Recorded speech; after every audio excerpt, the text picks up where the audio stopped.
Rip Bender, hard-flying pilot from Texas, has suddenly appeared offering Mrs. Croft a cash proposition to purchase her ranch.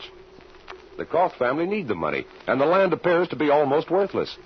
A sales agreement is drawn up with the Texan, and Mrs. Croft tells Barbara that she believes that her decision has been reached. The old ranch will be sold. And here are Bender and Mrs. Croft. But is it necessary to draw up an agreement right now, Mr. Bender? Well, I don't see nothing to hinder us. You say you'll sell the land, and I got the money to buy it right here in my pocket. Possibly my daughter Barbara is right. Maybe I should consult Richard about the matter before coming to a final decision. I don't see how talking to him is going to gain you anything. You just got through saying you don't want the land. That's true, Mr. Bender, but after all, he is my son, and of course someday or other would come into the property. How old's this boy of yours? He was 18 on his last birthday. My, how time flies. He'll be a man before I realize it. You see, Mr. Bender, he's very much interested in flying, and I thought that by selling the property it would enable me to keep him in flying school. Where is he learning to fly? At the Grand Central Flying School on the airport here. You couldn't have picked a better outfit. It's a good school, I'll tell you that. Yes, I understand it is. Although they had some trouble with their former manager, Mr. Jones. Oh, yeah, you mean Mr. Jones, eh? Yes, he became involved in some sort of underhanded work and was shot by a government agent. I believe I recall hearing something about that. Yes, this flying's a great business, Mrs. Croft. You shouldn't let nothing stand in the way of that boy of yours learning to fly. Dick is so interested in it. My, he talks about flying day and night. You shouldn't try to hold the kid back. And I can tell you right now, flying will do the boy more good than this here land down in Texas. You really think, then, Mr. Bender, that my land is worth no more than $3,000? Now, listen here. Between you and me, it ain't worth that. But I just figures you was a woman and probably needed the money and ought to get a good price for them rock hills and dry canyons down there. My, you two people look serious. You'd actually think the safety of our country was at stake. Do I look worried, Barb, darling? You certainly don't seem very happy. Well, what have you finally decided? Oh, Barb, I hardly know what to say. Mother, let's wait until Dick gets home. I'm sure a few hours won't make any difference to Mr. Bender. I don't see no sense to putting it off. I got to be getting back down to the cow country. If we can't make a deal here, I sure know where I can. But why all the mad rush? Dick will be home by dinner time. Yes, Barb, but I'm almost afraid to ask Richard. But why? After all, he's a man. Yes, darling, almost a man.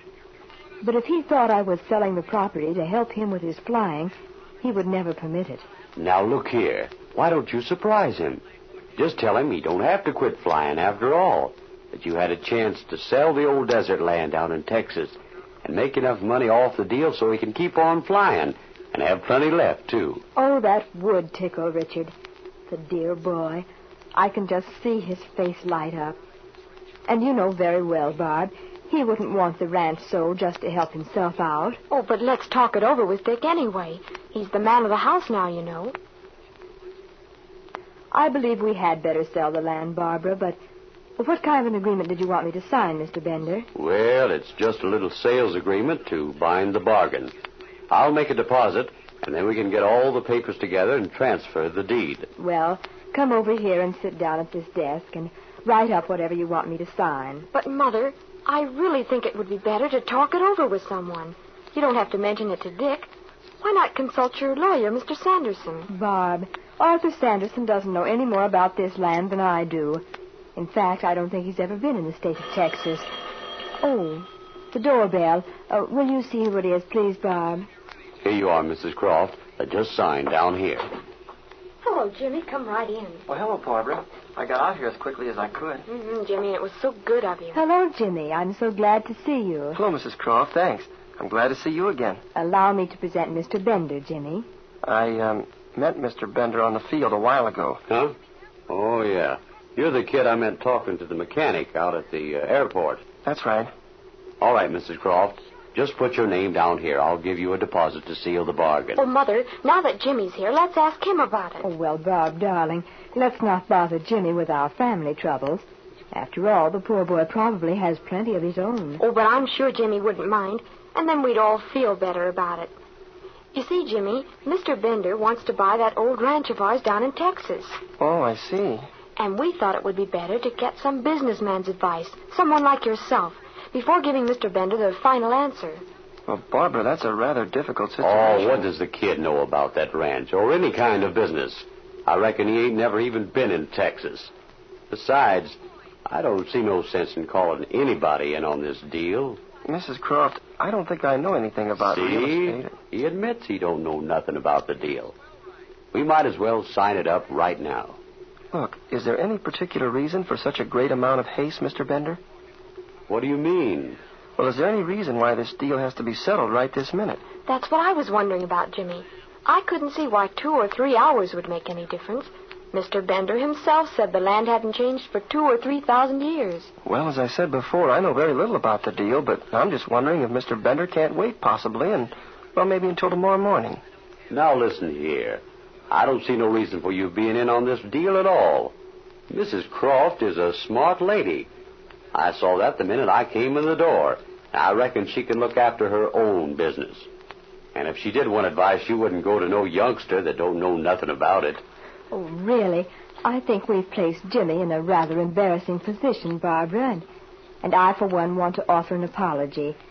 Jimmy, this is a little family matter, but as long as Barbara has thrust you into it, I think the least we can do is to explain. You may rest assured, Mrs. Croft, I'm very much interested in Dick, and, well, Barbara, too. And anything to do with them would naturally interest me. Well, you see, Jimmy, it's the same business about the ranch that we were talking about this morning, only we didn't expect to have to reach a decision quite so quickly. Yes, I remember you telling us. Well, since talking to you, Mr. Bender has come up here and has made me a cash offer for the property. I really believe the land to be worthless and see no reason why we can't settle the matter before Mr. Bender returns. Oh, I quite agree with you, Mrs. Croft. I should think you could say either yes or no about it before he goes back to Texas. Well, I got this agreement all written up. You might as well sign it now, Mrs. Croft. It'll take a little time to get all the papers together anyway. Now that you're here, Jimmy, and sitting in on the family council, don't you think I'm wise in getting rid of this burdensome piece of property? And in that way, Dick can continue his course in aviation, and it will generally relieve us all. Sure, it's the best thing to do. Well, Mrs. Croft, no one wants to see Dick go on with his flying any more than I. But really, well, I'd suggest you talk it over with your lawyer or banker, or someone more familiar with it. I'll be glad to ask Speed Robertson about it. He's flown over all that country down there, and I believe his advice is worth something. That's a laugh. I'll bet Speed Robertson ain't never been within 1,000 miles of this ranch. What does he know about property values in Texas, anyway?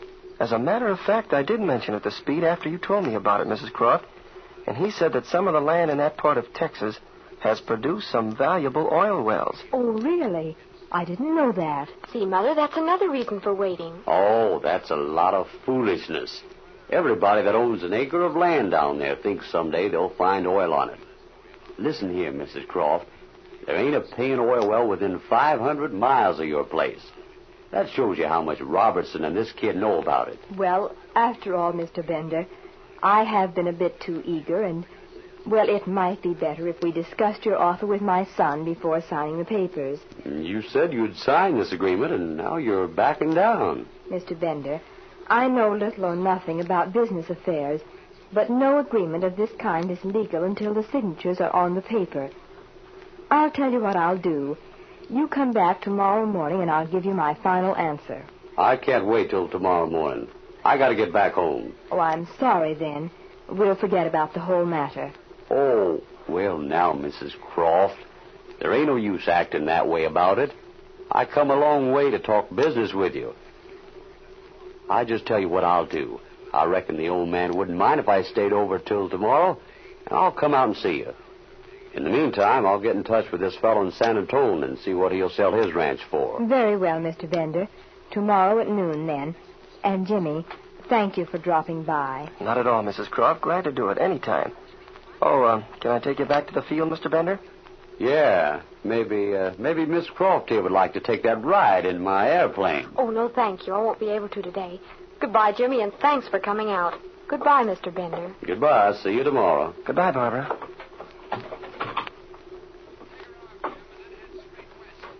Listen here, Alan. What's the idea of coming poking your nose into my business?